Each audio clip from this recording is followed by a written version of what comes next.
در اینجا سوال درباره ایفاده ها ساده کردن دکار. یک ایفاده یعنی بسیار قین است، آسان است. با دو رو نشان میدم چه کار کرده میشود. یکم رو ما میتوانیم مخرج های برابر کنیم، ساده کنیم، بعد اختصار کنیم. یا اینکه اول اختصار میکنیم، ساده میکنیم، یعنی ساده کرده اختصار میکنیم، بعد طرح میکنیم. خیلی بیاین با یکم رو رویم. باید در اینجا یک چی باید دونیم، فرموله به قوس ها جدا کردن. این در اینجا اساسی چی است؟ a kvadrat minus b kvadrat اگر داشته باشیم، این رو ما همچون به دو قوس a minus b a جمع b باید نوشته تمامه. و از اینجا همین استفاده برده. بیاین اول به قوس ها جدا کنیم. چی می شود؟ سرعت. من سرعت رو همچون a minus c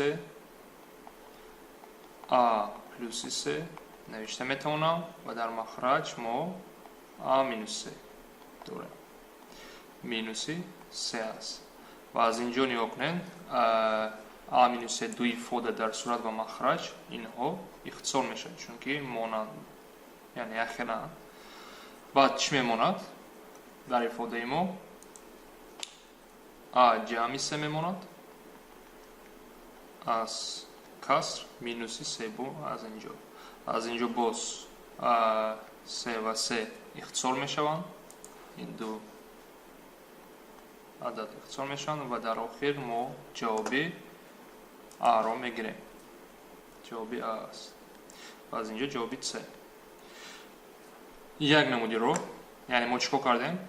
اول ساده کردیم، به قوس ها جدا کردیم، اختصار کردیم، بعد طرح رو اجرا کردیم و جواب رو یافتیم.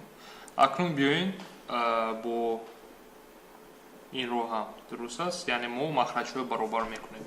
چیکار میکنیم؟ نگاه کنیم a کوادرات مینوس 9 داریم در مخرج a مینوس 3 و مینوس 3 مخرج میده. کدام مخرج؟ در اینجا a مینوس 3 است. a مینوس 3 رو میده.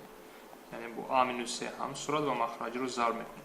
و اینجا چی میشود؟ a کوادرات مینوس 9 a مینوس 3 مینوس 3 a مینوس 3 a مینوس 3 است. چخیلی که میبینین مخرج ها برابر شد. من اونها رو یک جای کرده میدونم و این 3 است و این قوس رو هم یک باره میکشم. چی میشود؟ a کوادرات مینوس 9 مینوس وقت قوس رو میکشم 3a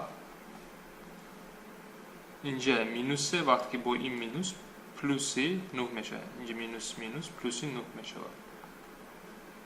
و در مخرج ما چی می نویسیم؟